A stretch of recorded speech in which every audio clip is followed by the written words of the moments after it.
Hello friends, this is Raj. Welcome to crazy science. तो शुरू करते हैं।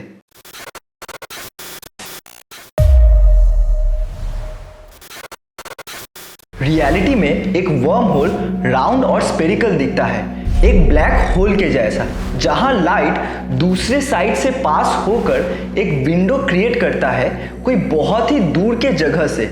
इनिशियली सबको लगता था कि स्पेस एक सिंपल और बड़े फ्लैट स्टेज जैसा है जहां यूनिवर्स के सारे इवेंट्स होते हैं, पर आइंस्टाइन के थ्योरी ऑफ रिलेटिविटी ने इस पूरे कॉन्सेप्ट को चेंज कर डाला। इस थ्योरी के अकॉर्डिंग स्पेस और टाइम दोनों मिलकर इस स्टेज को बनाते हैं और ये सब जगह सेम नहीं होता।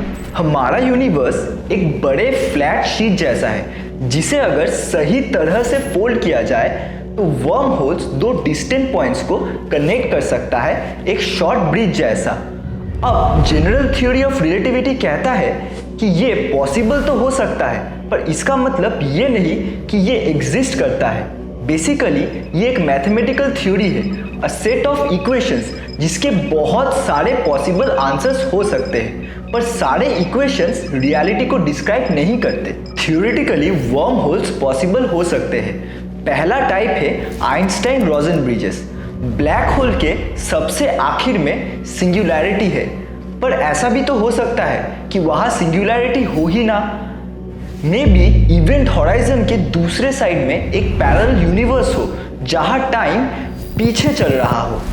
हमारे यूनिवर्स से जो ऑब्जेक्ट्स ब्लैक होल में एंटर कर रहा है वो दूसरे साइड से पैरेलल यूनिवर्स में बाहर निकल रहा है और उसी होल को वर्म होल कहा जाता है। पर अनफॉर्चुनेटली आइंस्टाइन रोजन ब्रिजेस को क्रॉस नहीं कर सकते, क्योंकि जिस मोमेंट में ब्लैक होल में कोई ऑब्जेक्ट एंटर करेगा it will be completely destroyed.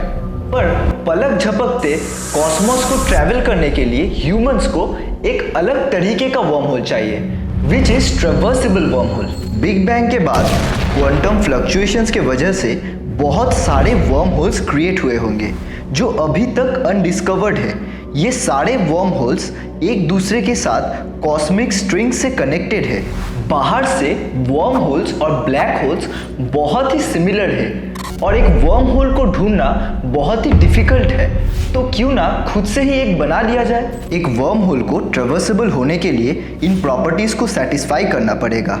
पहला, उसे स्पेस टाइम के पाथ को कनेक्ट करना पड़ेगा। दूसरा, उसके अंदर कोई इवेंट हॉराइजन नहीं होना चाहिए। तीसरा, उसके अंदर का ग्रेविटेशनल फोर्स मिनिमम होना चाहिए ताकि वो ह्यूमन ट्रैवलर्स को ना मार दे। जो सबसे बड़ा प्रॉब्लम है वो है वर्म होल्स को खुला रखना, क्योंकि उसके अंदर का ग्रेविटेशनल फील्ड इतना ज़्यादा है कि वो हमेशा उस ब्रिज को डिस्कनेक्ट कर देता है। इसीलिए मैन मेड वर्म होल्स के लिए हमें एक नया इंग्रेडिएंट चाहिए, विच इज एक्सोटिक मैटर, जिसका मास नेगेटिव हो, जो स्पेस टाइम में रिपल्शन क्रिएट करेगा और वर्म होल्स को खुला रखेगा, which is still not practical. But worm holes का एक डार्क साइड भी है। सिर्फ एक वर्म होल को ओपन करने से ही टाइम ट्रैवल पैराडॉक्स क्रिएट हो सकता है। इसीलिए बहुत सारे साइंटिस्ट का मानना है कि इन्हें बनाना इम्पॉसिबल है और इनका एग्जिस्टेंस भी इम्पॉसिबल है। ऐसे ही क्रेजी और इंटरेस्टिंग साइंटिफिक टॉपिक्स के लिए बने रहिए मेरे साथ, और ये वीडियो अच्छा लगा तो इसे लाइक कीजिए, शेयर कीजिए और चैनल को सब्सक्राइब कीजिए और बेल आइकन को प्रेस कीजिए।